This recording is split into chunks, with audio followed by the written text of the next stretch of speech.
níbi tó ti ń ṣáájú ibẹ̀ àwọn ṣáájú church ni o mọ̀ o ibẹ̀ ló ti lọ kó bọ́mọ ẹ̀. Jésù. Redemption of firstborn. Ẹ jọ̀ọ́ sà, ẹ jẹ́ ká ẹ pause for a second ká bèrè báwọn èèyàn especially lórí ti redemption fún àwọn firstborn kankan yẹn. Àwọn parents wà ní lórí ìkànnì bóyá wọ́n máa ní ìbéèrè. Ẹ̀yin ìyá wa ò dá bàbá wa ti pause o. Pastor Fọláṣadé, Pastor Olúwatóyìn, mọ́mí Ìpínmọ́rótì, ó dàbí pé Presido ti wọlé. So, ṣé hallelujah. Nǹkan tí èmi kàn fẹ́ béèrè àbí tí mo kàn fẹ́ sọ nípa ọ̀rọ̀ slavery tí wọ́n mẹ́nu bà lẹ́ẹ̀kan yẹn ni pé tí a bá wo inú Bible a rí pé slavery ó wà nínú Bíbélì. Bẹ́ẹ̀ náà dẹ̀ ni tí a bá wo inú ayé náà tá wà yìí slavery náà ó wà ńbẹ̀. Nígbà tí Ọlọ́run dẹ̀ dá wa ó dá wa pẹ̀lú freedom. Ó fi wá ṣe orí ó dẹ̀ fi wá ṣe alákòóso gbogbo nǹkan tó dá ni. Nígbà tí ó wá di pé after generation and generation a rí pé nínú Bíbélì gan ibẹ̀ náà la rí ẹni tó ń ṣe ẹrú. Ibẹ̀ la rí àwọn tó ń ṣe bí ọmọ ọ̀dọ̀ irú story Aga ọmọ ọ̀dọ̀ ni. So báwo la ṣe dé condition tá wà yìí? Because tá bá wo even ní pẹ̀lú civilization tá sọ pé à ń gbé ìsìn ayé civilization tá wà ń sìn ní ìlú tá wà yìí bí ìlú àwọn ìlú òyìnbó ń bí ẹrú slavery modern slavery ni. Because nígbà tí wọ́n ní afúnilẹ́yọ kan fi gba thousands lọ́wọ́ èèyàn ni wọ́n. Bẹ́ẹ̀ni. Tó o bá gbé system tó wà nílẹ̀ the system is automatically make you a slave. You continue to work and work and work and work fún àwọn kan tó tiẹ̀ mọ̀ ni. Because bó ṣe ń gba owó ni wọ́n ń gbà padà. Wọ́n á ní dandan wọ́n á ní o gbọ́dọ̀ gba credit card. Wọ́n á gba credit card 200. Kó fi lè ní good credit nílùú yìí. Wàá máa fi san 2,000 something. Ṣé yẹn ò kì í ṣe slavery? Slavery ni. Wọ́n á nítorí ẹ̀ ìyẹn ló fi máa ní good record. Bẹ́ẹ̀ni. Ìyẹn ló fi máa ní good credit ló fi máa wà credit worthy. Ṣé yẹn ò kì í ṣe slavery? A dẹ̀ rí nínú Bíbélì náà nígbà tí àwọn ọmọ Ísírẹ́lì when God commanded Moses to take his people out of Egypt. Àwọn ọmọ Ísírẹ́lì gan mọ̀ pé inú ẹrú in fact ó tó time kankan wọ́n tún takò Ọlọ́run pé kò bá ti fà wọ́n sílẹ̀ ńbẹ̀. That means pé wọ́n ń ṣe ẹrú wọ́n dẹ̀ they like màmá mi máa ń sọ kankan pé eku tó máa rẹ́ ẹ̀jẹ̀ tó máa tún fẹ́ atẹ́gùn sí ẹ afẹ́ ajẹ́ má fẹ́ ayọ̀. Àwọn Israelites thank you for joining us. Please learn, listen and learn, and you can contribute, and we like you to love, like, share. Okay, jẹ́ kán máa lọ ẹjẹ́ kan fi lẹ̀ sílẹ̀ wọ́n ní dandan kò ní jẹ́ kán lọ. Love, like, share, and subscribe. Okay, God bless you. Wọ́n ṣe ọgbà wọ́n ní wọ́n sin gbà meaning that tó bá lọ yá owó lọ́wọ́ ẹnìkan tó bá rówó yẹn san o lè fọmọ ẹ sílẹ̀ kó lọ máa ṣiṣẹ́ níbẹ̀ títí tá a fi ṣiṣẹ́ iṣẹ́ owó yẹn tán á tún ṣe èlé ẹ̀. Ibo láti bára wa ní ibi tá a wà yìí? Ṣé greed náà ni àbí ojú kòkòrò? Because kì í ṣe plan Ọlọ́run fún ẹnikẹ́ni kó di ẹrú. And nígbà torí ẹ̀ náà ni Jésù Apostle Paul ó sọ kankan fún Philemon gbà yẹn nígbà tí ọmọ ẹrú ẹ̀kọ́ tó sá, ó ní kó treat ẹ̀ like brother, kó treat ẹ̀ fairly. Ọlọ́run Jésù ò sọ fún wa ìfẹ́ ni Jésù sọ, àti Jésù dẹ̀ dé ó fi ìfẹ́, ó ní ká treat ara wa like brother and sister. Ká ní freedom. But Jésù gan ò fìgbà kan condemn slavery. Jésù mọ̀ pé there is slavery, but èmi ò rí inú Bíbélì tí Jésù sọ pé kò gbọdọ̀ sí ẹrú. So kí ló wá ṣẹlẹ̀? Ẹ jẹ́ kán yí ọ̀nà náà fún wa. Òun náà ni mò ń béèrè question yẹn náà, kí lè explain gbogbo nǹkan tó ń jẹ́ kí mi wà confused about it ni o. Ó dà bẹ́ẹ̀. So báwo la ṣe bára wa níbi tó jẹ́ pé ó dẹ̀ tó tún wà spiritual? Thank you, sir. Thank you very much. This is a very interesting question, but it has many dimensions. Adé láti la gbogbo ẹni finifini ká má bàa ṣe kó má dàbí àdàlù ká má dàpọ̀. Ọ̀rọ̀ tẹ́ ẹ fẹ́ mú wọlé yìí ó jẹ mọ́ mystery Babylon, ó jẹ mọ́ dragon.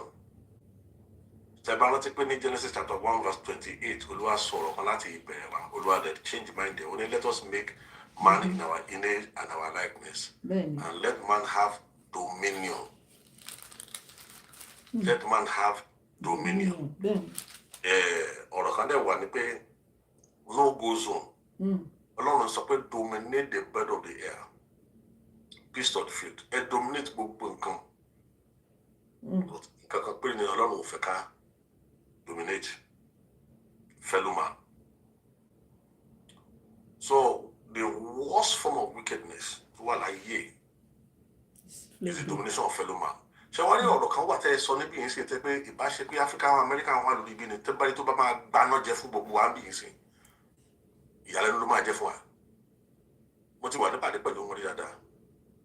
Ọ̀rẹ́ mi ni Reverend Dr. Amos Brown, ọ̀rẹ́ Emmett Till. Àwọn tó sì bí tó sì rántí ìgbà táwọn òbí wọn ṣẹ̀ jáde nínú ẹrú gidi. Ṣé rí igi mú jìnnà sórí o? Ṣé rí ẹni tó bá mú lé ẹrú gidi kì í sọ̀rọ̀ owó o? Ẹrú ò tiẹ̀ lè ra lé. Ta ló fẹ́ yá ẹrú lówó tẹ́lẹ̀? Kẹrù ló tiẹ̀ lóun fẹ́ máa san padà. Níbo ló ti rí? Níbo ló ti fẹ́ rówó tó Ẹrú máa tẹ́ fi pé san wọ́n á padà? mú ìyá. Wọ́n á máa bá màmá ẹ̀ sùn. Wọ́n á ní kó dúró síta ń bẹ̀ kó máa fẹ́ wọn látọ̀kùn. Wọ́n á mú bàbá ẹ̀ wọ́n á gé lẹ́sẹ̀. Jésù. Ní tá à ń pè ní orúkọ burúkú ni dominion ni mark of the beast ni. A predator and a prey. So ṣe ní mystery Babylon ìyẹn yàtọ̀. Tẹ́ bá ka Revelation 18 ẹ rí pé ọ̀rọ̀ mystery Babylon wọ́n yanjú ẹ̀ níbẹ̀. Who made the merchants of this world how alas mystery Babylon tẹ́ bá lọ ka ẹ rí pé ìpè yẹn ọ̀rọ̀ míì gbá nìyẹn sí ọ̀rọ̀ ẹrú. Ṣe ní ọ̀rọ̀ ẹrú yìí the violation of human worth is the worst form of corruption that exists. Nǹkan tó dẹ̀ ṣẹlẹ̀ rèé nígbà tí Adam tó ṣe mistake tó make it the Garden of Eden àti ṣe ẹ̀ ká ló ṣe é ṣe níjọ́ kan ní Olúwa ti ṣe níjọ́ kan. Ẹ má gbàgbé pé 1,000 years láti wájú Ọlọ́run ìyẹn mi sọ pé nǹkan ẹ̀mí ó ṣòro dálẹ̀ in an open forum because different people have different levels of instruction. Shall you get me? Bẹ́ẹ̀ni. The preaching of the cross to people who perish is foolishness. To those who are saved is the power of God. Àwọn àṣírí wà nínú Bíbélì tó pọ̀ gan. Àṣírí ẹ̀mí ni. Ẹ̀mí ni Ọlọ́run, God is a spirit. Ṣé ń gbádùn mi? Yes, so aláti kí ìṣẹ̀lẹ̀ ká má dà wọ́n pọ̀. Tí African American bá wà láwọn tó bá ròyìn nǹkan tí slavery jẹ́ Ọlọ́run. Industrialized slavery is a different level. Pé a lo ogun. Àwa ṣẹ́gun tán àwa káwọn kan lẹ́rú akọ́ wọn kan lẹ́rú.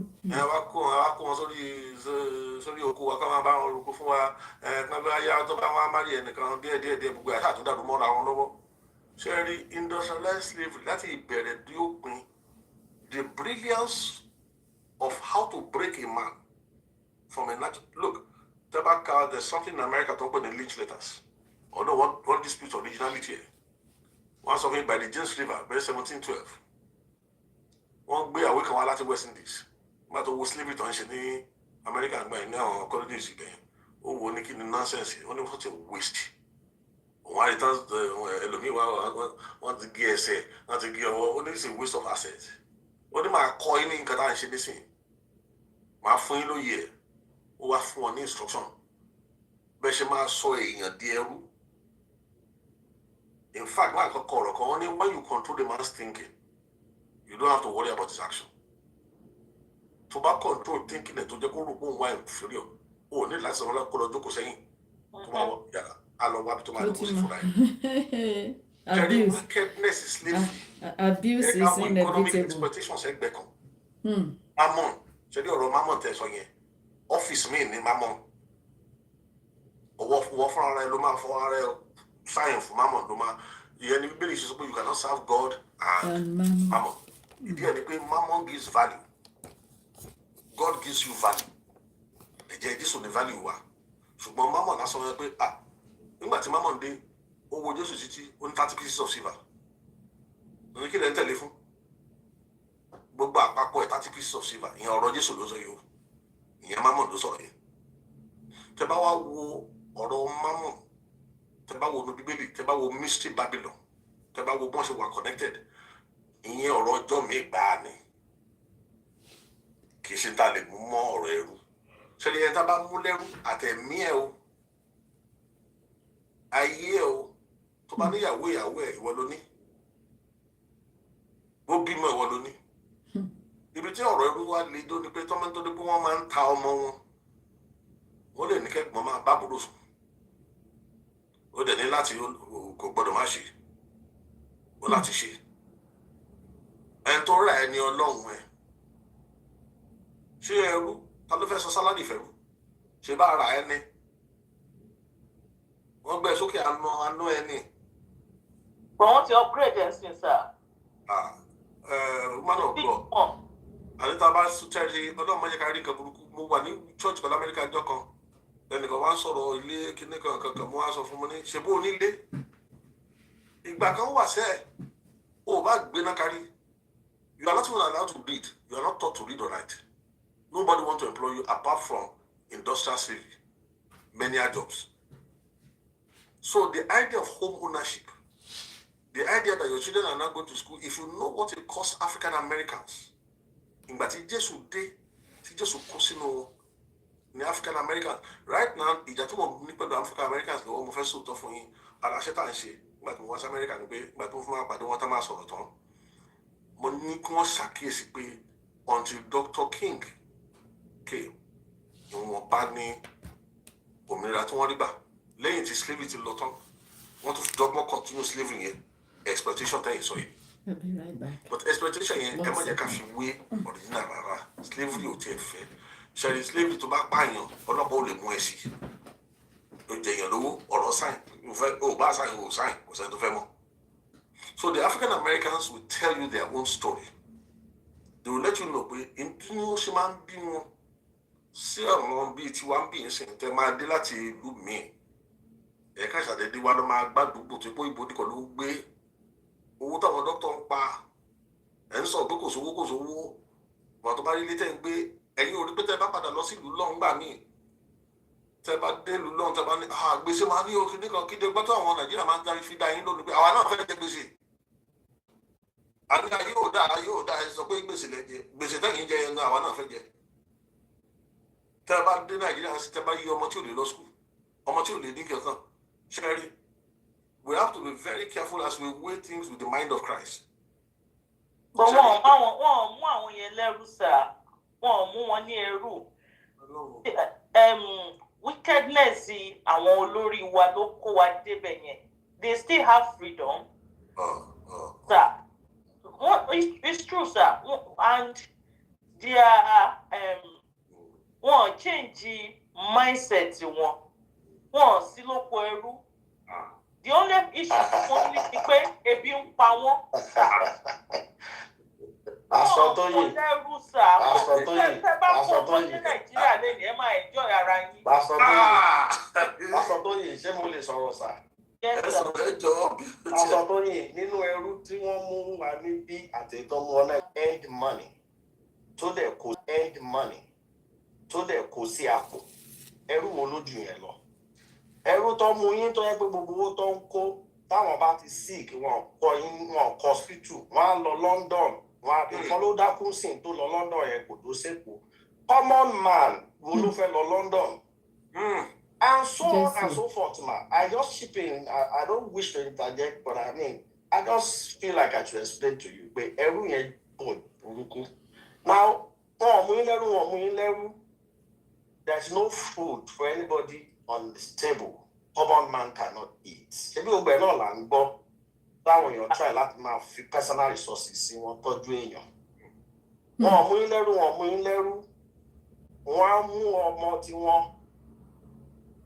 One believe only by veto power. Ọmọ tí wọ́n fẹ́ kọ́ ọmọ tí wọ́n di gómìnà. Wọ́n dẹ̀ mú ilé rú àbí kí ni túmọ̀ ẹrú gangan mà. Ọ̀tẹ̀ ilé fún sà, irú ṣẹ́rí example Nàìjíríà ẹ má jẹ́ ká bí sọ. People voted them in. Ẹ̀yin fúnra yín lẹ jáde tẹ lọ tẹ̀ka fún wọn. Tẹ́ni ẹ fẹ́ fi wọ́n ti olórí yín. Nígbà míì wọn tẹ̀ka fún wọn. Pásítọ̀ Tóyìn, ẹ gbàgbé ní even hotel. Yàtọ̀ sí yẹn. Yàtọ̀ sí yẹn, ẹ wo ti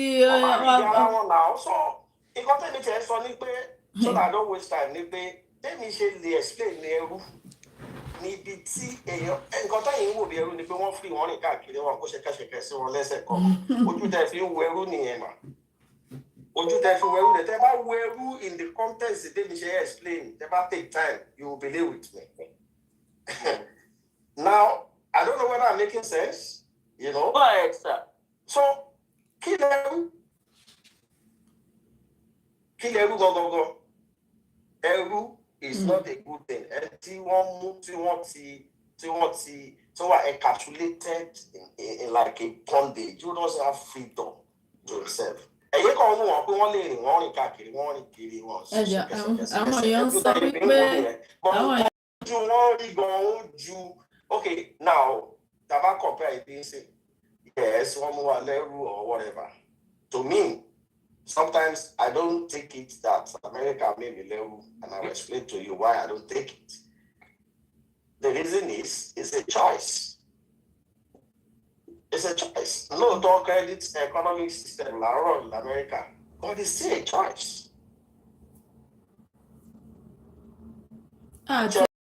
Nigeria way America. So Taba will be even go.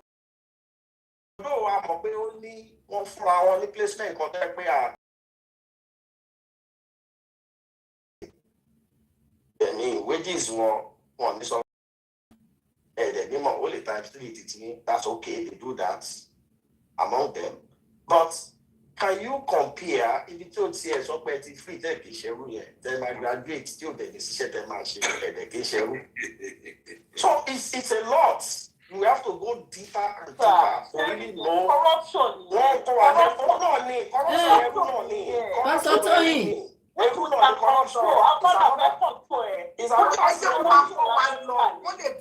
Ẹjọ́ àwọn èèyàn kan ní ká má stop wọn wọ́n fẹ́ kí Rev'd continue. Okay, sorry. Àwọn èèyàn kan ti ní ká wọ́n ti ń sọ̀rọ̀ bí pé àwọn enjoy pé ká má interrupt. Àwọn kan tún ti ń wọlé. What they have said is very valid. It needs looking into, but at another platform. Kamaba Shemo it allows you to see Bubu. Architecture of thought don't determine progress. God is a thinker. The thoughts of God, my thoughts are not your thoughts, and my ways are not your ways. Therefore, my assessment is. And to that first shit, you're more than Christy. We'll not take case I don't pay. How will go with your long shit and room? How I'll be your long shit room? How will be your long shit. So, assessment alone, at the solution alone, I'm a big daddy. bí ó ṣe bẹ́ẹ̀ máa wà wà náà ṣùgbọ́n láti ẹ̀ tí lo mind of Christ ká lo brilliant mind lásán 3rd of September 1961 Ọbáfẹ́mi Awólọ́wọ̀ sọ ọ̀rọ̀ kan nílùú òyìnbó ní London 1961 àṣẹ gómìnà àgbà yẹn ni ó ní it is I believe generally agreed that political freedom is meaningless unless it goes hand in hand with economic freedom. Anyone who cares to read history and right will readily concur that the prime and sole motivation for the imperialist predations, conquest, and rule is economic in character. Well, omits are the spiritual aspect. It also you were okay. Only if the imperialists weaker nations without political control, they will much prefer to do it that way. As a matter of historical fact, colonial expansion began with the division of the territories of weaker people into economic spheres of influence. Two are even more important. Only it was when it became clear to the imperialists that economic control would become precarious unless there was political control as well. No one had political control more.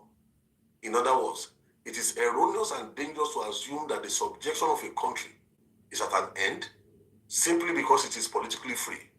In these modern times, the economic subjugation of a country takes several, but not easily perceptible forms, with the result that many free nations are only ostensibly so. They are not free. The economic shackles they wear are heavy, extremely depressing, but are visible only to the discerning eye. In Tawolo was on the 3rd of September in 1961 in London. Conway Hoye ni pé ṣẹ̀kẹ̀ṣẹ̀kẹ̀ ta kó sí àwọn African countries ní ẹsẹ̀ nísìnyí they are so sophisticated. So ṣe ní gbogbo bí tá ti ń sọ bọ́rọ̀ wọn níbi lẹ́bẹ̀ láti mọ́lẹ̀ ẹ̀jẹ̀ gbogbo bí tá ti ń sọ̀rọ̀ yìí level of thought yìí kò tí ì súnmọ́ nǹkan tó máa free Nàìjíríà. Kò tí gbogbo ọ̀rọ̀ tá à ń sọ lọ́wọ́ kò tí ẹ̀ jẹ́ mọ́ rárá. Àwọn tó ronú títí tó jẹ́ pé like you said the foreign exchange 1,700 naira to $1. Tẹ́ a bá ní kẹ́ find out pé báwo náà ṣe come about this rate kò sí professional kankan tó lè rí ṣàlàyé ẹ̀. Mo sọ wípé nǹkan ẹ̀mí wà lókè ní òye dẹ̀ wà tá a bá ti lóye yẹ. Now kí mo fẹ́ mú jáde náà ni pé Ọbáfẹ́mi Awólọ́wọ̀ mo fẹ́ ká rántí 10 golden years of the Western region. Ìbílú aláwọ̀ dúdú ni. Ọbáfẹ́mi Awólọ́wọ̀ as a young boy, Ọlọ́run ti fi ọwọ́ lé lórí. Bàbá ẹ̀ kú at a very early age, if I remember rightly.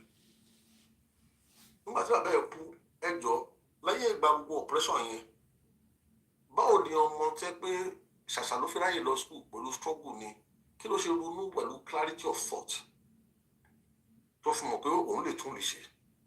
Ǹjẹ́ kò yẹ ká ṣe ìwádìí ká wò pé àwọn ìwà ọmọlúàbí wo ni Awólọ́wọ̀ hù, kí ni Awólọ́wọ̀ ṣe tí ló fi rí bó ṣe rí for the 10 golden years of Western region.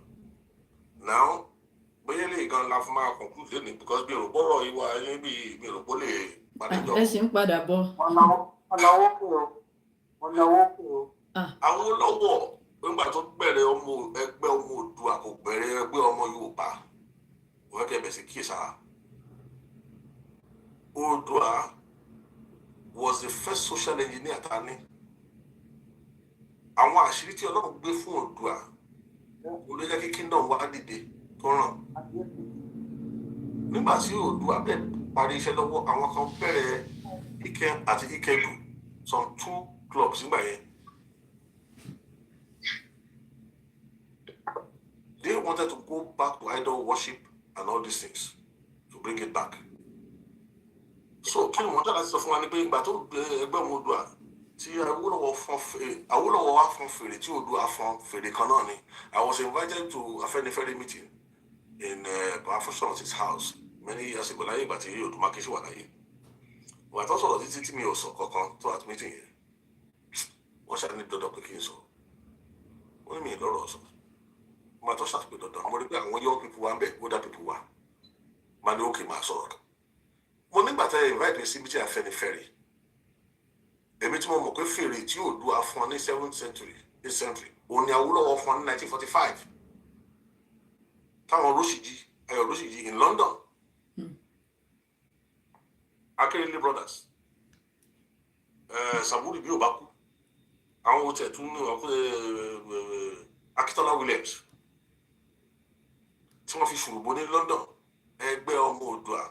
There was a declassified colonial document. Gbogbo meeting tán ṣe gbogbo ọdún. Gbogbo ṣọ́ wọn.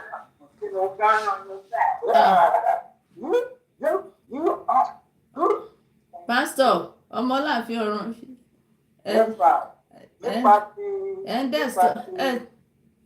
Mo ní mo ní nǹkan tí mo fẹ́ sọ ṣẹ́ ìgbọ́ mi.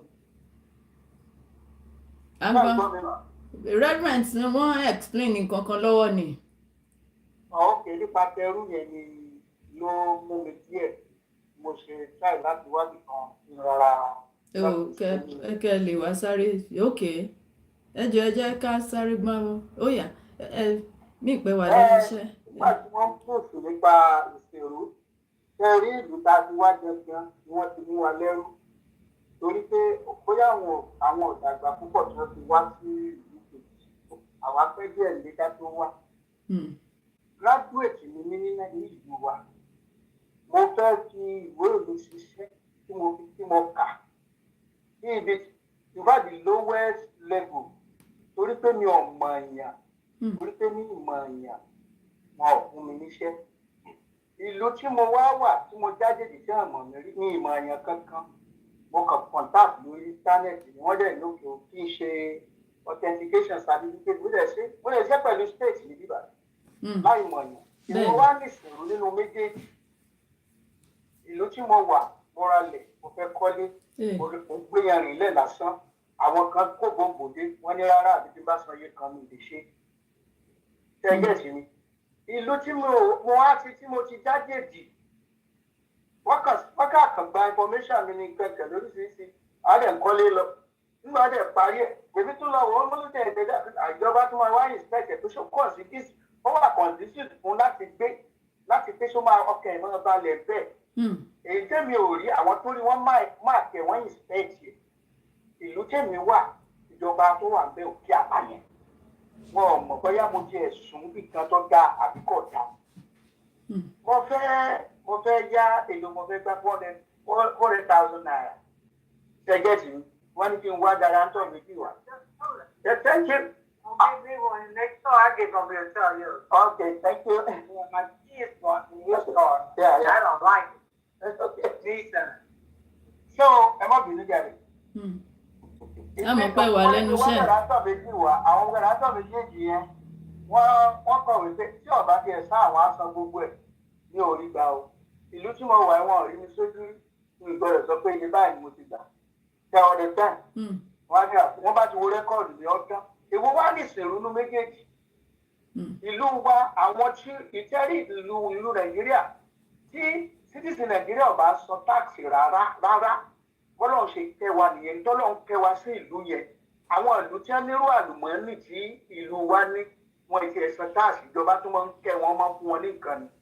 Ṣùgbọ́n wọ́n pé ọ̀rọ̀ yẹn máa ra wọn lọ́wọ́ wọ́n wá mú gbogbo citizen yòókù wọ́n mú wọn lẹ́rú ìyàwó ń jẹ kálukú. Ọjọ́ tí ìlú yẹn bá dé lẹ́rù tí o bá máa yàn kó tó gbé nǹkan kan kó tó ní advantages kan bóyá o fẹ́ wọṣẹ́ àbò ní nǹkan kan lọ́dọ̀ ìjọba àbí oníkéèsì ní ọlọ́mọdé aníkéèsì nílé ẹjọ́ tí ò ní ìdí wípé kó lọ mọ àwọn alágbára béèyàn bá kọ́ mi ká ìjọba máa lágbára wọ́n á mú ìwọ tó jàre yẹn ní ìmú ẹlẹ́rú òyìyẹ ẹrú ló máa jẹ́. Bàbá ní ká kọ̀m̀pútà méjèèjì kò jọra wọn tó ká mi láti mo ti ní bọ́ sí kí n ṣàlàyé pa irú sí yẹn nìyẹn. Nǹkan tẹ́ fi hold on, Pastor Fọláṣadé ẹ jọ̀ọ́ 1 second ma. Nǹkan tẹ́ fi gate crash yẹn gate crash torí Reverend wọ́n sọ̀rọ̀ lọ́wọ́ lẹ ṣe wọlé. Nǹkan tẹ́ dẹ̀ sọ yìí òyìn náà wà very important. Mi mọ̀ bóyá Reverend rí list of àwọn ambassadors tí Tinubu tán tó interview nísìn fún foreign missions àwọn ìyàwó àwọn gómìnà nǹkan tí bàbá Aláàfin Ọ̀rìn ń sọ gangan ni mò ń sọ yìí kò wá sí ọmọ ọlọ́mọ míì tí wọ́n máa kó síta gbogbo àwọn tó gbé jáde I saw the list mo dẹ̀ ń wò pé àṣàwọn yìí nìkan ni a wá sílé ayé fún ni I rest my case torí àwọn. Can I quickly say something? Yes, ma. If everybody is in the spirit, this man is giving a deep revelation. And Tabal court won't be, he must be losing it. Ẹ jẹ́ kó parí. The old kálukú wa wọ́n máa béèrè question. Wọ́n tiẹ̀ lè parí ọ̀rọ̀ yìí, wọ́n sì ń padà bọ̀. Because it's a deep revelation if you guys don't. Ṣé mọ̀ pé bó ṣe ń káwọn èèyàn lára náà ni. Àwọn olówó kí wọ́n yà sí tó bá dọ̀ bí méjì wò. Ẹ jẹ́ ká gbọ́ tí wọ́n yìí ná. Lókè kan máa sọ question ni ẹ ṣe. Ẹ ṣe mà ṣe mọ̀ ó ń ká gbogbo wa lára náà ni. Reverend dẹ̀ sì wá ń bí wọn lọ àtúngbé wọn wá. Ẹ jọ̀ọ́ ara ń ta gbogbo wa ni. Ẹ má bínú sá. Princess ẹ jẹ́ kí n jẹ́wọ́ ṣe àmọ́ pé wúwo lọ́wọ́ bìbí. Bẹ́ẹ̀ ni. Àti máa bá ọ̀rọ̀ ilẹ̀ kárọ̀ yìí débi kan. Ẹ rí pé ọ̀nà àbáyọ òun ni ibi tọ́kàn tèmi wà. Tí n bá dàgbé kí n sòótọ́ generation kan wà tó yẹ pé tí Ọlọ́run bá lò wọ́n Olúwa kan ṣàánú ni.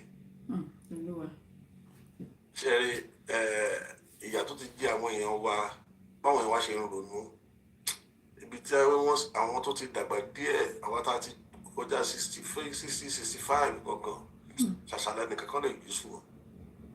Ṣé láwọn ọ̀dọ́ tó fresh yẹn la ṣe lè lo thought architecture of thought but ẹ ká ṣàṣàṣe máa mú bọ̀ díẹ̀ because ẹ̀kọ́ làwa máa kọ́ wọn àwọn ló máa ṣe iṣẹ́ but àwa gan láti change attitude wa ká lóye ká mọ bí tí ọ̀rọ̀ ti jáde gangan because tá a bá wò dáadáa ní tí Awólọ́wọ̀ ṣe miracle tí Awólọ́wọ̀ ṣe láyé ìgbà yẹn Western region was like Dubai now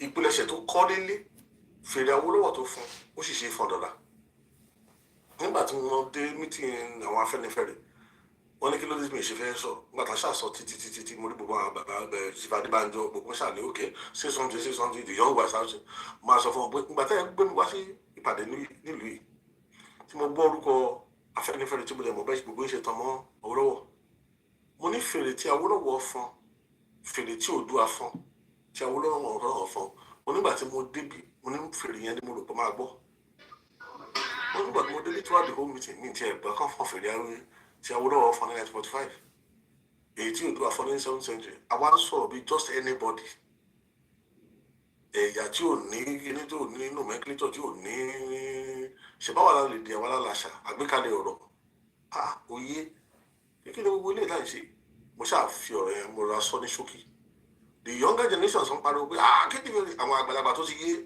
wọn ní kì í sọ̀rọ̀ sí i kí ni wọ́n sọ fún wa sí ni pé ìgbà tí Awólọ́wọ̀ dé lu ìbò gbogbo náà tó lọ kà ó nídìí tó ṣe lọ kà kò lọ ìlú òyìnbó kò fẹ́ gbé bẹ̀ kó máa pẹ́ bẹ̀ ó ti mọ bí tá assignment ẹ̀ wá àwọn èèyàn tó bá dẹ̀ wà bẹ́ẹ̀ yẹn tó ń mọ̀ káwọn ńlá assignment wọ́n láti ní irú òye tó ní because láìsí òye yẹn a kàn súnyàn níbi kàbẹ́ kan pa onítàn sàn sí ìlú òkè tó a ti mọ̀ pé Amẹ́ríkà ló ti ń bọ̀ àbí London ló ti bọ̀ kó dání so tá a bá wo 1948 tó fún wa padà dẹ́kọ̀ ẹgbẹ́ ọmọ Oòduà wọ́n tó tún celebrate lẹ́kọ̀ọ́ tẹ́ bá dẹ̀ rántí dáadáa àwọn adé ọmọ Alákìjà Akínọlá Májà àbí àwọn tó rántí Kòfó Àbáyọ̀mí Bọ̀dé Thomas Àkànní Dọ́àtì H.O. Davis nǹkan kan wọ́n ṣòro Awólọ́wọ̀ má tó kọ́ dé now in tá à ń pè ní action group tó lọ bẹ̀rẹ̀ ní Kẹ́nẹ́ táwọn Bọ́lá Ìgè nǹkan kan wọ́n ṣòro gbọ́ngbà yẹn ọmọlúàbí ní nǹkan tó pè ní action group yẹn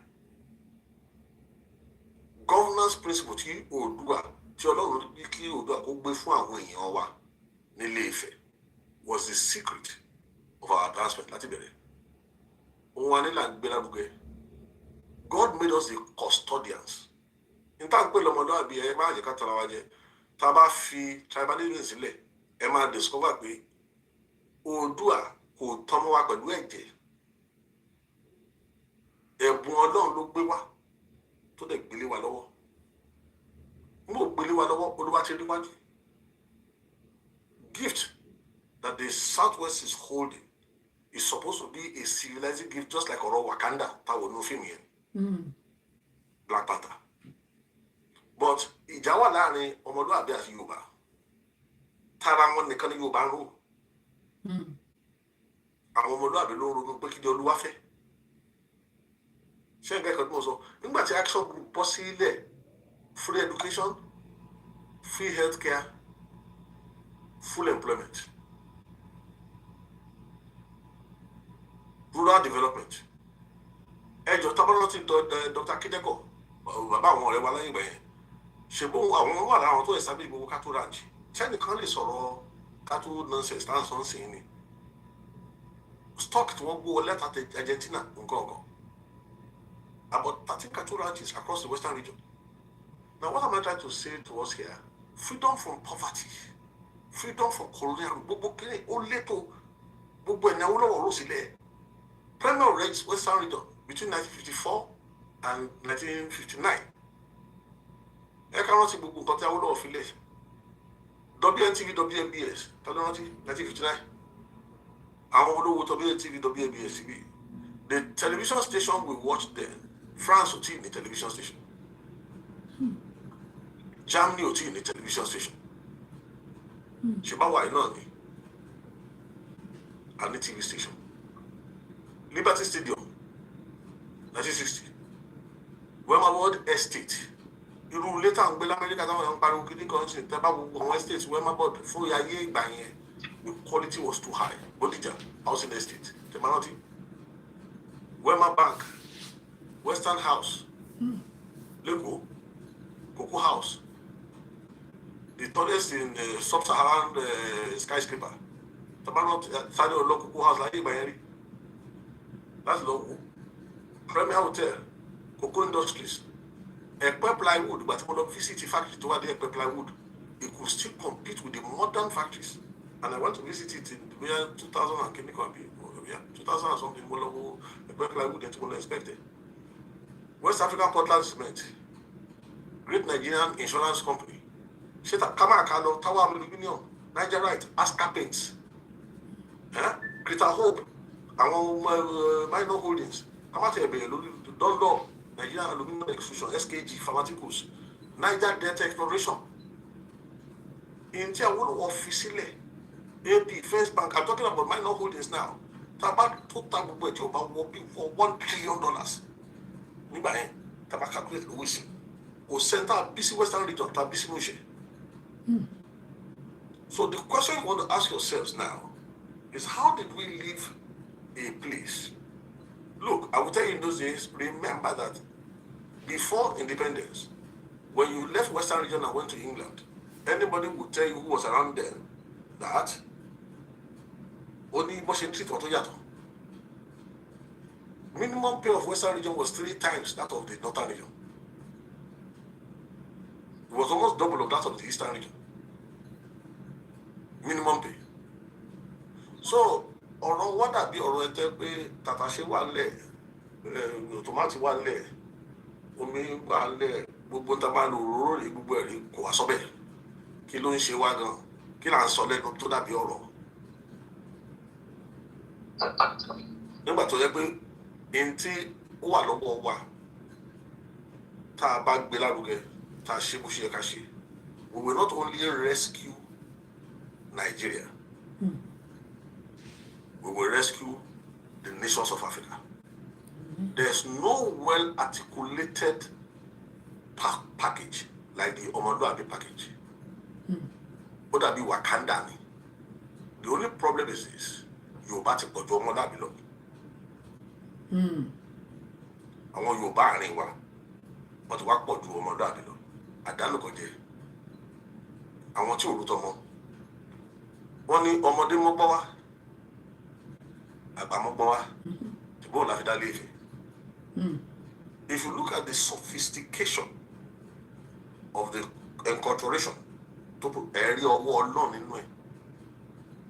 Kí ni ó fò lè ṣe láyé tí gbogbo ẹ̀kọ́ tó kọ́ sí ó lè yẹn gan làwọn èèyàn fẹ́ jà láyé. Láyé tí mo rí wá kàkà kí n jalè. Mo sọ ọ̀rọ̀ kan nígbà tí ọ̀rẹ́ mi di tó di olórí ìlú mo mérí mo ní ìbáṣepọ̀ àmọ́ tá à ń ṣe ni the first test tó yẹ ká kọ́ ṣe láàrin ara wa ni pé ṣé ọmọlúwàbí èèyàn ni ìgbà tí mo bá ṣe ìpàdé níjọ́ kan lọ́dún mélòó kan sẹ́yìn mo sọ fún mo ní olóyè ṣó mọ̀ pé ní ayé ìgbà owó lọ́wọ́ táwọn èèyàn bá dìde families bá dìde ní western region nígbà yẹn kí wọ́n tó gbàdúrà fún ara wọn wọ́n á kọ́kọ́ gbàdúrà fún àwọn lọ́wọ́ náà ní kọ́ lọ́wọ́ tó bá wà ṣàlù fún ó ṣe fónílé ó ṣe fàlejò you upheld the standards of ọmọlúwàbí tí o do uphold ẹ dákun gbogbo àwọn tó ń pariwo kiri láyé ẹsìn nǹkan sọ pé kankan àtàwọn tó wà ní Nàìjíríà listen if you look at the statistics of Nigeria 60-something% of Nigeria lives under poverty 70% are under the age of 35 4% are above 65 years ẹ jọ ń bọ ní gbogbo owó Nàìjíríà kọjú sí mo ní influence kọjú sí ṣé ẹ rí i pé àìlóye àìlọ́gbọ́n kí la ṣe fẹ́ sọ pé àwọn ọmọ olúwàgbọ́n ọmọdé wà láàrin Nàìjíríà níbo ṣe bí ẹ mo wà níbẹ̀ mo wò wọn ní kankan láàrin àwọn alálùfáà àga pàápàá wọ́n má ti rówó ni ara ẹlòmíràn tó mọ̀ gbọ́n ṣé tá a bá kó ká ronú ká mọ̀ pé tí ọmọlúwàbí tó wà ní diaspora tí ò bá dìde ọmọlúwàbí tó ṣe ráyè fún mọ́wọ́ bẹnu ọmọlúwàbí tó ṣe ní ṣèrántí mo fẹ́ sọ̀rọ̀ kan àwọn orin táwọn òbí kọ nígbà tí gbogbo wa ń dàgbà ẹni tí ò bá kíyè sára 3 generations from now kò ní sí ìrántí kankan nu wa mọ́ ní gbogbo ìlú tí àwọn èèyàn lọ ìlú òyìnbó ni o Amẹ́ríkà ni o anywhere ni o the only thing tó máa kú tax record ni tìbí kan ní ẹwúrú tó yẹ kó tàbí professor of kìnìún bíi ṣe ṣùgbọ́n olówó àbí iṣẹ́ ń ṣètò ìbò ń bá sọ̀rọ̀ ń ṣètò yára tó mọ bó ṣe máa pọ̀ bó ṣe máa tètè padà sí iṣẹ́ bàbá wo ọmọ ọdún iye tó wà lórí ẹ̀ ṣé irú ibi tó yẹ kó ṣì wà nìyẹn ṣé tí ayé bá wà bí ìgbà tí ayé ìgbà wó lọ́wọ́ ṣé àmọ̀ pé àwa náà tiẹ̀ máa wà ń bí ni òdodo gbogbo ta ní tọmọlúwàbí ní I told you 3 things right now the stupidity tó ń lọ lọ́wọ́ lu yẹn ni pé even the southwest sísìn ó ti ń gbérin arọ̀pá lè kọlù tó máa ní progress lórí irọ́ lórí corruption lórí ọgbà yìí nìkì lórí olè. The foundation is faulty. àwọn kìrìsìtẹ́nì dẹ́pọ̀ tó ń gbérin ẹlòmíì ti gbàgbé pé òun máa dúró síwájú olúwájọ́ kan láti ṣe àlàyé mò ń gbọ́ àwọn ìwàásù ọbádàrí mò ń gbọ́ àwọn ìwàásù àwọn tó ń sọ̀rọ̀ nísìn mo owó mà ṣe o Bible ní a man in honour tí ò lóye ó máa kúkú ewúrẹ́ ni ẹlòmíì ń tẹ́lẹ̀ bí ó ti wà á mọ̀ nísìn ni pé desperation yẹn ti wá sóò lé ní Nàìjíríà sí the younger generations are ready to eat the older generations alive o ò ní dá lé iṣẹ́ lẹ́sìn kò rí lẹ́nu tó máa bá ẹ tọ́jú owó ẹ̀ tí ò ní jìnnà ẹ̀ 4th level education bàtà àbọ̀yá 4 million ṣé àwọn ò tí ì lóye pé salvation Nàìjíríà kò sínú Nàìjíríà mọ́ báyìí ìgbà kan wà tó pé ìlú òyìnbó ló wà Amẹ́ríkà gangan ní tí Nàìjíríà nídìí sí Amẹ́ríkà gangan ló wà ní tó bá wù àkáwí o because èmi mo ṣiṣẹ́ fọ́lọ́ mo dẹ̀ ṣiṣẹ́ fún mi nígbà tí Ọlọ́run gbé olórí ìlú yìí dìde Donald Trump dìde nígbà tó jẹ́ pé Nàìjíríà lè rìn I'm not a Democrat, I'm not a Republican ṣé mi ò ní màá ní màá rẹ tí Ọlọ́run gbé ránṣẹ́ sí wa màá ní mi ò recognize ẹ wo ikú tó ń ṣe pa wá káàkiri Nàìjíríà tí ò tiẹ̀ sí vanity corruption pọ̀ lọ pàápàá bó ṣe olórí ìlú wo ló yẹ bá dìde rí kàn yẹ pa Nàìjíríà kàn yẹ pa Kìrìsìtẹ́nì tani bóyá kò tí ì yé wa pé tani kì í ṣe ọ̀rọ̀ tí àwọ̀ yìí sọ by now the major onslaught starting monitor for 20-something years by now ló yẹ kó ti take major onslaught wọn bá pa ṣẹ́rí yẹ kí n sọ kan fún yín ikú tó ń ṣe pa wọn lọ́wọ́ Nàìjíríà lọ́wọ́ wọn respect Yorùbá pa àwa ní Kaduna tẹ bá gbọ́ wọn ti pààyàn àwọn yẹn wá kàn bóra ni àwọn Ìgbò wọ́n kó ìyàwó wọn àtàwọn ọmọ wọn ní kan wọn sínú mọ́tò kan máa kó wọn lọ east ẹ wo bọ́ọ̀sì lòdì mẹ́fà àwọn ọ̀dọ́ láti east ló wá sí Kaduna ṣẹ́ẹ̀rí nígbà tí àwọn ajínigbé àwọn sùnmùmí àwọn oníranú Boko Haram kankan yìí nígbà tí wọ́n rí reinforcement tó wà wọ́n gba ìdá yẹn padà lọ́wọ́ àwọn èèyàn wọn nígbà tí wọ́n rí iye igbó tó dúró tọ́lú báwọn náà kó dáadáa nìyẹn kíákíá wọ́n lọ ṣe kinní kan ní Kano àwọn Igbo àtàwọn Hausa-jọ rìn káàkiri gbogbo ẹjọ́ jẹ́mọ̀ àwọn Boko Haram ló ṣe o àwọn onímọ̀ ilé by force Islamist Boko Haram àwọn ló wà lẹ́yìn kiri ṣe ibi gómìnà ṣe ra afárá kí mo fẹ́ sọ̀rọ̀ kankan ní South West wọ́n kàn yín mo ṣe wà ní mi rò pé wọ́n fún wa níjọ́ mẹ́ta láti gbé sí South West àwọn kan sọ pé Sunday Igboho àwọn kan ní kíní mo gbé lọ́wọ́ Professor Banji Akintoye ìjọ kan pé ṣé tí Awólọ́wọ̀ wọn wà lórí ìjókòó níbi tá a ti ń ṣe ètò bí ìlọsíwájú ṣe máa wà fún ìlú wa ṣé tí Awólọ́wọ̀ wà lórí ìjókòó ṣé kí ló kọ Adúlábù àbí Adédùbú ṣé yóò wá ìjókòó t'Awólọ́wọ̀ bá a sọ̀rọ̀ ṣe bí káàró jìnnì bó ṣe máa ní ìlọsíwájú ìrònú mà ní ọmọdàbí ń gbé sókè kápò ní òmà kì í ṣara ọmọlúàbí ẹ yẹ kí n sọ thank God for iṣẹ́ tẹ̀ ń ṣe lọ́wọ́ princess àtàwọn tẹ̀ ń kó jọ ṣùgbọ́n mo fẹ́ sọ ọ̀rọ̀ kan fún yín tó bá yẹ pé ọ̀rọ̀ lásán ni tí kì í bá ṣe my respect for you ní ṣe mọ̀ pé anyway àti máa ti fẹ́ àwọn above 45 ló pọ̀ jù bẹ́ẹ̀ mi ń dá sọ̀rọ̀ òye jẹ́ kí n mọ̀ pé wọ́n kàn máa sọ̀rọ̀ lásán ni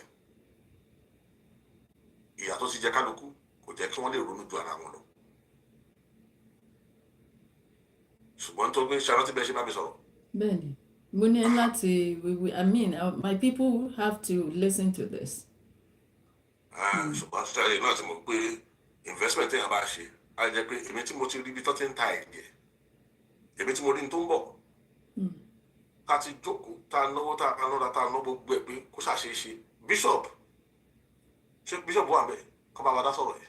wọ́n wà níbí. wọ́n sọ iye ọdún láti wà ní ẹjọ́ iye ọdún wo láti wà ní ọ̀rọ̀ yìí tara ń ṣiṣẹ́ lábẹ́lẹ̀. ayé bàbá ọlọ́run. adúkòjókòó ayé bàbá ọlọ́run. ìmájókòó bá fún yín pẹ̀lú my pictures jẹ bàbá Adébánjọ pẹ̀lú kíníkan pẹ̀lú gbogbo ilé tá a tún lọ báwọn ilé sọ àtún báwọn gbogbo strategy bá a ṣe máa survive bá a ṣe máa nílò síwájú bá a ṣe máa jẹ́ blessing not just for ourselves but to the rest of the country. ìgbà tásìkò dé tó pé níta Awólọ́wọ̀ fẹ́ ṣe kò lè rí ṣe nítorí ọgbọ́n táwọn òyìnbó ti dálẹ̀ kẹ́ni ṣe ké àlè blame northern kìíní wọ́n forí wa gbárí ni. a ṣèpàdé kan tí mo gbé research team tí mo rán lọ lóyìnbó mo send team lọ lóyìnbó wọ́n lọ ṣe research wa colonial documents declassified nígbà tí mo jókòó tí mo káwọ́ lérí ni pé a ṣe gọ̀ bí eléyìí náà àwọn tó tẹ̀ mú wa lórí ẹrú tó ń pò wá lọ́pọ̀lọ́ àwọn ilé tí ẹ̀ try ìwé wà lẹ̀ tó fi tá a bá lọ kà á rí pé bó ṣe pò wá lọ́pọ̀lọ́ rè adẹ̀jókòó ohun tí gbogbo mi yẹn ṣàárò ni pé ṣáàjẹ́ kí n ra lé tèmi kí n ra mọ́tò tèmi kí n ṣe kíní kan lé kí n dẹ̀ máa ṣọ ẹbí ká jáde lọ ní kíní kan àbáwọn ilé ìṣèyàwó àbáwọn ṣe tí ò yé wa pé in 3-4 generations these things will be wiped out completely. ẹ̀rọ márùn-ún ti pẹ́ ẹ má gbàgbé o pé àwọn akótilétà ọmọ wa tó bá di pé àwọn ló di olúborí táwọn ló ń di olóyè tó wà nínú ìlú wọn á kó wa ta tó yẹ pé àtàwọn tó mo pàdé àwọn young boys kan gbogbo wọn dà billionaires mo mọ ẹ̀tọ́ súnmọ́ ẹ̀yìn táwọn ẹ̀ka táwọn ṣe kéde ọkàn lẹ́yìn síra níbi àwọn ọ̀gbẹ̀rì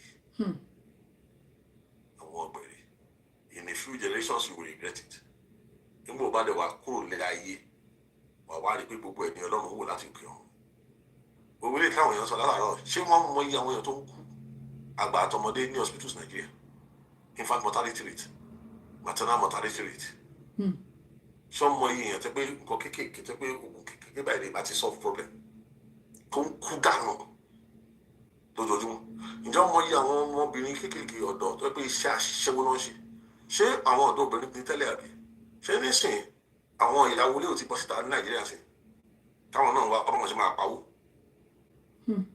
Morality Southwest that stood us out on the line àwọn ìtàn wọn náà ń ṣe dirty December lẹ́kọ̀ọ́ ṣé yẹn ṣe láyé báyìí. Hey, I saw it too. Ta ló sọ̀rọ̀ nu wa ẹ̀yin gbọ́ kẹ́nìkan gbóhùn sókè sí. Kí ni túmọ̀ dirty December? I don't know. Ilé Káàárọ̀ Oòjíire. What is dirty December? So. Oye. Ọmọ jẹyẹ yọ. Wow. Mi ò tiẹ̀ gbọ́ rí ní Nàìjíríà.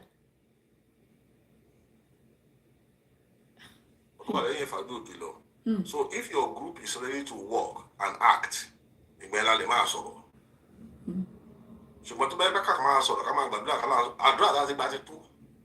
Àlùfáà Action ló kù. Bẹ́ẹ̀ni. Action ló kù. So tí a bá ti mọ̀ pé gbogbo bá ṣe kójọ yẹn ṣe kì í ṣe pé tó pé a fẹ́ ká fọ̀rọ̀ jomi tó rọrọ̀ ká forí korí. Àwa wò pé we can do better than Awólọ́wọ̀. Bẹ́ẹ̀ni. Nítorí Awólọ́wọ̀ bá lẹ̀ ṣe bá pàṣẹ kúrò lóko ẹrú ni àbọ̀sí colonialism. Nítorí bá lẹ̀ ò ṣe kékeré.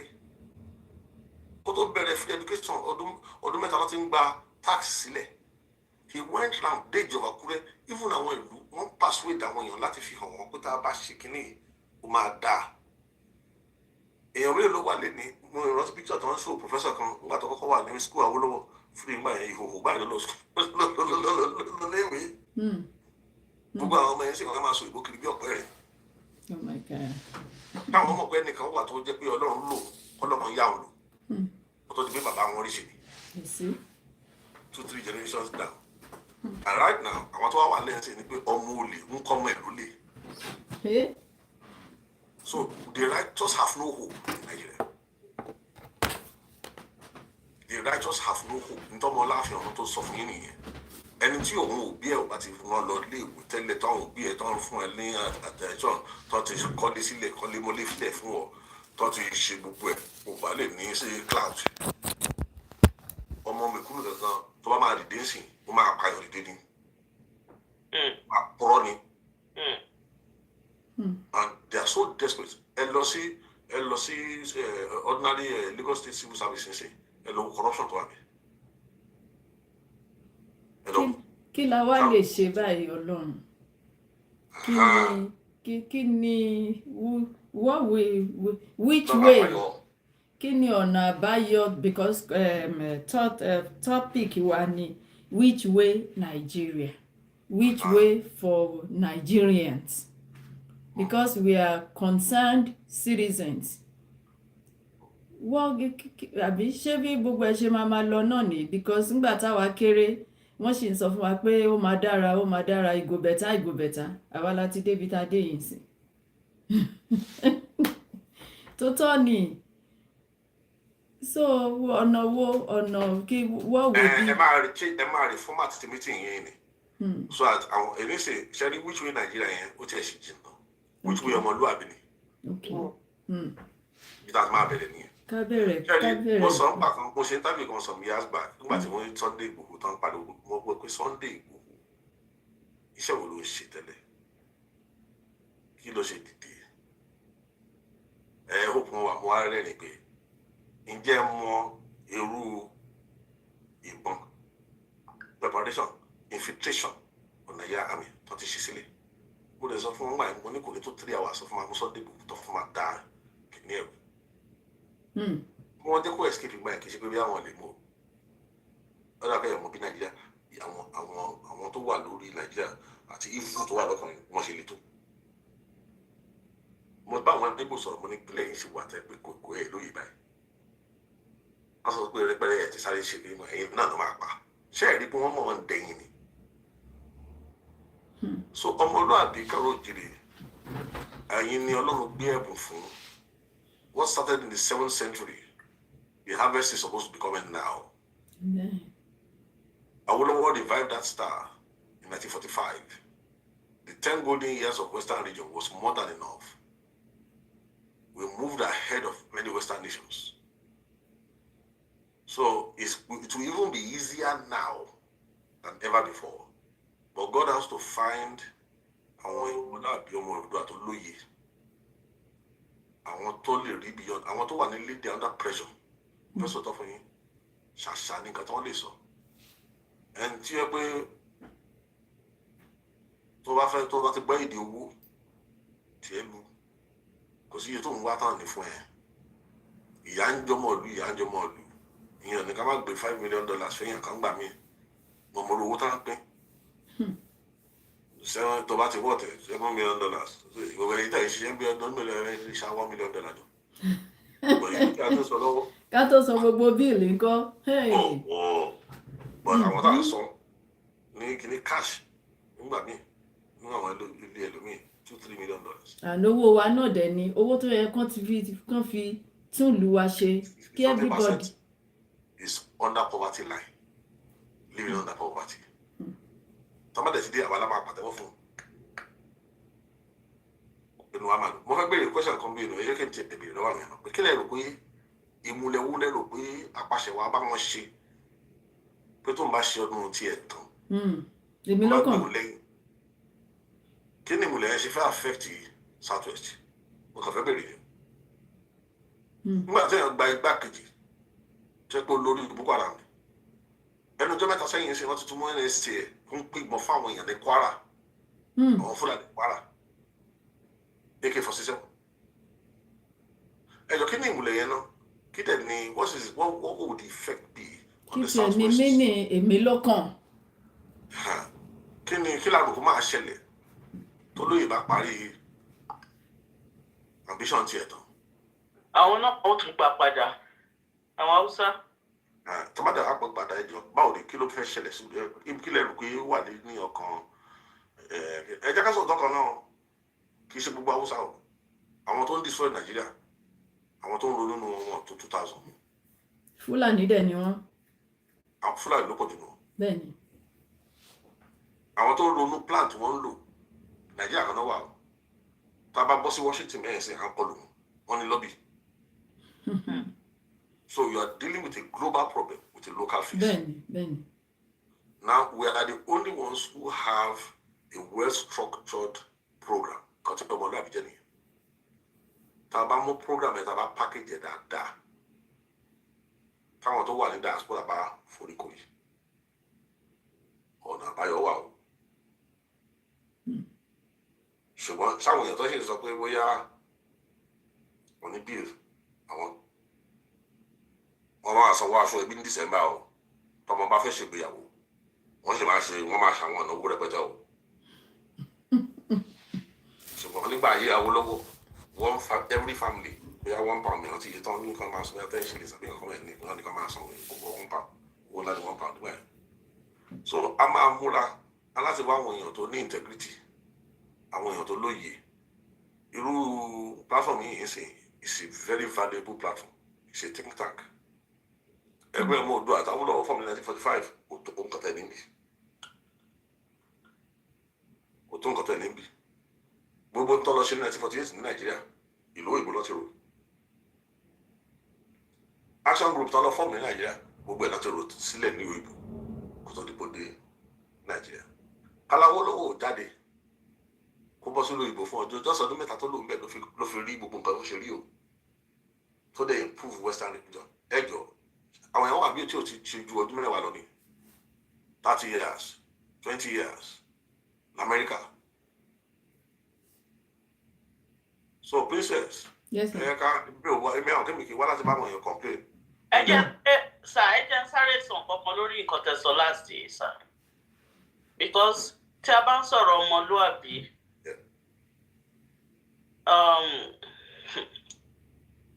this agitation a rí wípé àwọn èèyàn wa tí a jọ ń sọ èdè kan náà ní Nàìjíríà ní ilé àwọn gangan ní alátakò ibẹ̀ jù. Wọ́n ní ìgbàgbọ́ pé àwa tá a wà lóyìnbó ìgbà tán jẹun tán ti yó tán náà kàn sọ̀sọ́kúsọ jàre bí wọ́n ṣe ń rí wa nìyẹn. Nígbà tí ọkùnrin Sunday yẹn tí Ọlọ́run dẹ̀ tún lò tó jẹ́ ẹni tó brave tó lè akíkanjú.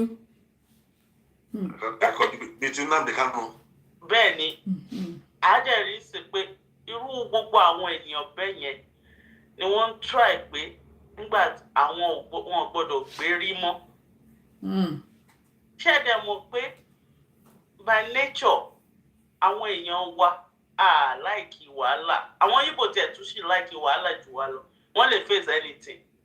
Ọmọ Yorùbá ò fẹ́ dojúkọ ogun kankan, ọmọ Yorùbá ò fẹ́, they want to. ọmọ Yorùbá ò fẹ́ kú, wọ́n fẹ́ enjoy ayé wọn. Yes, wọ́n fẹ́ kú, wọ́n fẹ́ fèsì ẹni kíní kankan ju pé kí nǹkan ṣáà wà on a platter of gold, kò dẹ̀ lè rí bẹ́ẹ̀.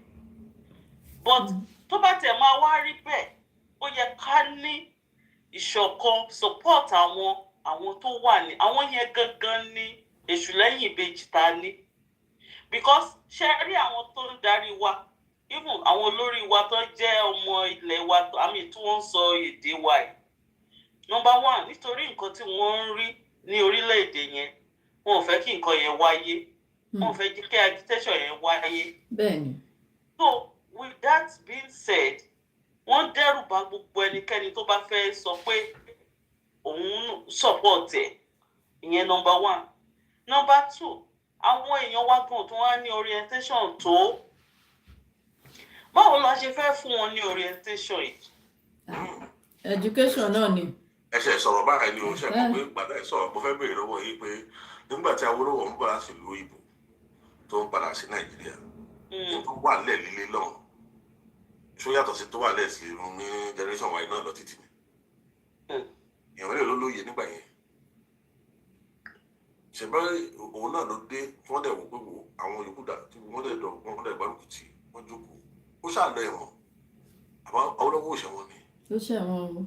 Lórí ọ̀rọ̀ yìí, wọ́n bá Adébájọ́ mọ̀ bí wọ́n ń jọ́kọ̀ pé kú tó tiẹ̀ sọ yìí, you are the 30th accused àbí kí tẹ̀ ní nọ́mbà rẹ̀ Chief Adébájọ́ wà pé ṣó o tọ́ ni pé báyìí báyìí ṣẹlẹ̀ lóòótọ́ àbí bí ṣe yìí ni. Ẹ wo ẹ yẹ ká sóòótọ́ fún wa, ẹ tó bá ti jẹ́ onígbàgbọ́, Bíbélì ní ẹ̀yin ni iyọ̀ ayé àbẹ̀bọ̀. Bẹ́ẹ̀ni. Ẹ̀dẹ̀ ní ìmọ́lẹ̀. Ní mo fẹ́ sọ̀rọ̀ o, mo gbàdá bẹ̀rẹ̀ ọ̀rọ̀ mo ní àṣẹ méjì ní Jésù fílẹ̀ ńgbà tó lọ. Disciple men and disciple nations. Tẹ́tọ́ wá máa disciple nation wọn láti mọ̀ bí iyọ̀ ṣe ń ṣiṣẹ́, bí wọ́n lẹ́dẹ̀ ṣe ń ṣiṣẹ́. Ẹ dákun, tí ìjọba ń ṣe iṣẹ́ ìlọ́wọ́ tó ń spread influence, ariwo mélòó ló máa ń pa náà? Kò sáriwo. Ìyẹn ni. Ẹ jọ, tí ìmọ́lẹ̀ tó bá ń dá sẹ̀rí àfọ̀kùn, ṣẹ́nìkan gbọ́? Ṣó nílé kejì tó gbọ́? Láyé. Ìdí mo fẹ́ mú wá bẹ̀ ni pé òye wà nínú ẹ̀mí téèyàn láti ní. Ẹni tó lọ́run bá máa lò fún nǹkan bí ilé, òye kan wà nínú ẹ̀mí. The best I think I can do, I normally offer it's like a leadership training course for you to because almost spiritual. Tí ẹ bá ṣe rí àwọn èèyàn wa, wọn ní láti ju bí 14 lọ. Tó pinnu pèsè kí n tó kù ní ayé yìí. Mo fẹ́ make a difference. Ilẹ̀ àròyìnrìn máa yàtọ̀, Nàìjíríà dẹ̀ máa yàtọ̀. Nígbà tí wọ́n bá ti jókòó, a máa gba retreat ni o. Because ọ̀rọ̀ tó wà nílẹ̀, ọ̀rọ̀ generations ni. Kì í sọ̀rọ̀ pé mo sáré lọ ṣiṣẹ́ kan. A máa wájọ́ kan bí abijọ́ méjì. Tá máa rẹ̀ ṣe retreat. Lọ́dọ̀ a máa jókòó bí ọjọ́ mẹ́ta pàápàá. Tó yẹ pé gbogbo details ẹ̀ láti mọ̀ pé kí la máa ṣe. Kí la ṣe máa ṣe. Gbogbo ẹ̀ láti wáyé. Tá a bá ti wá ṣe olóògùn mẹ́rin tán, lè wá rí pé láàrin yín ẹ̀ ti bẹ̀ sí organize ara máa ṣe ni, ìta máa ṣe ni. A wá jẹ́ ìyàlẹ́nu fún yín ẹ̀ṣẹ́ rí àwọn ìtẹ́ wà ní agbára ti bọ́ lọ́wọ́ ìlú ìbò sí Amẹ́ríkà ló wà. Ẹ̀yin tẹ́ wà ní bíyèsí. Ní diaspora. Gbogbo nǹkan tó ń ṣẹlẹ̀ lọ́wọ́ Nàìjíríà, salvation Nàìjíríà tó ń lọ lọ́wọ́. Tẹ́ bá rí boy tó wà lẹ́yìn yẹn. Boy because mentor ìtẹ́lẹ̀ ọ̀rẹ́ mi ni. His mentor used to be the CAN chairman of Kano. Ẹ ti kú sí ẹ̀rọ Fádípẹ̀. Nígbà yẹn tó bá ń pa àwọn èèyàn lọ́wọ́ á tún jáde. Àti àwọn àwọn Christian bó ṣe máa ṣe fún. Òun ló ń kọ́ ọmọ ṣe máa da ata sínú omi gbóná tó máa wọ́n sójú àwọn terrorist. Then assistant ni one of his assistants ni young man yìí wà ní mo pàdé ẹ̀ sọ maybe 30-something years back, almost 30-something years ago. Ìgbà tí mo fún àpàdé ní Washington. Nígbà tí Buhari béèrè pé nígbà tí Trump pè lọ Buhari pé are you killing Christians? Tàbá wo iṣẹ́ yẹn dáadáa ọmọ kékeré ló wà lẹ́yìn iṣẹ́ yẹn nìkan péré. Èyí tó ṣe lọ́ra ilé mọ̀ gbogbo kíní kankan tó ń ṣe gbogbo iṣẹ́ tẹ́lẹ̀ tó lọ ní kíní. Àwọn tó ń ruga tó ń wọ suit káàkiri àwọn kọ́ ló ṣiṣẹ́ yẹn. Young man kan péré ló ń ṣiṣẹ́ yẹn. Mo wò títí pé kí ló ṣe ń dáṣe lé ọmọ ẹ̀. Òun gangan gbogbo mi làwọn Francis Chris Smith congressman kìíní títí kan òun gangan ni wọ́n gbẹ́kẹ̀lé èèyàn kan péré wà ní. Ó gbọ́ Yorùbá ju pé ó sọ pẹ̀lú òwe lé ọmọ Benue Ìdíṣà. Can you imagine? Stephen Adada ló gbẹ. Òun nìkan ọmọ kékeré. Ṣèbó dìde ló dẹ̀ mí kàrẹ́ àbẹ̀lẹ́bù. Ó dẹ̀ tọ́ ìpàṣẹ ó ní understanding àmì ìlú àwọn atẹ́pá máa ń wá láti Nàìjíríà láti wọ congress nǹkan ṣe gbà tí mo dé wípé wà Nàìjíríà kan wà tó ní understanding yìí tó dẹ̀ wà níbí. So nǹkan ẹ̀mí ni ìjọba bá ti rí àwọn ọmọ káàró yìí tán rẹ́dì wọ́n ti múra láti ṣiṣẹ́ dédé a máa rí pé Ọlọ́run ti ṣèpèsè sílẹ̀. Ṣùgbọ́n tá a bá jókòó sí di pé káàkà máa lè la gbogbo ẹni láti sìn di ọdún 10 ìlú yẹn máa lọ. Kí ló dé tí ìlú ẹ̀ ṣe máa lọ ní pé tí Ọlọ́run bá ráwọn èèyàn tó máa dìde Ọlọ́run tó rán Oòduà lọ Ilé-Ifẹ̀ ní the 7th century Ọlọ́run tó rí Awólọ́wọ̀ ní 1945 ṣé kò sí ẹni tó Ọlọ́run ti rí ìsìn ní àwọn tó Ọlọ́run bá sọ̀rọ̀ níbí ni ẹ̀yin ló kúkú ẹ̀ máa dáhùn question báyọ̀ kì í ṣe èmi bí o. Ọlọ́run bá wa sọ̀rọ̀ òun náà la ṣe ní kẹ́ wá ká gbọ́ láti ẹ̀yin tẹ́ ní more knowledge ká wa náà jókòó ká wò pé kí Olúwa what do we do. Mo dẹ̀ mọ̀ pé. Nǹkan tẹ̀lé rí nǹkan tẹ̀lé sọ wípé which way Nàìjíríà ni àtúntò people rí wípé à ń sọ síbi à ń sọ sọ̀rọ̀ à ń sọ sórí à ń sọ this way. People have just like you said about this matter, solution and and solution is step by step. And from what I gather, the first step is let people know the foundation, the background. And this is not reaching Nigeria now, which we are saying. We are saying which way Omoluaji. So it's a different story entirely, or so similar to it. So that's why I said face, and I start because I'm face. And I had decide from what he had just said, what do we want to do?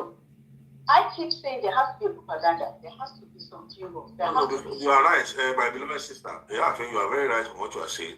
But before you ever enter operational, the strategic, and then the kinetics, try to work with one levels here at all. Tani saburi obi obaku wusi. Tani oni akerele, adona akereda.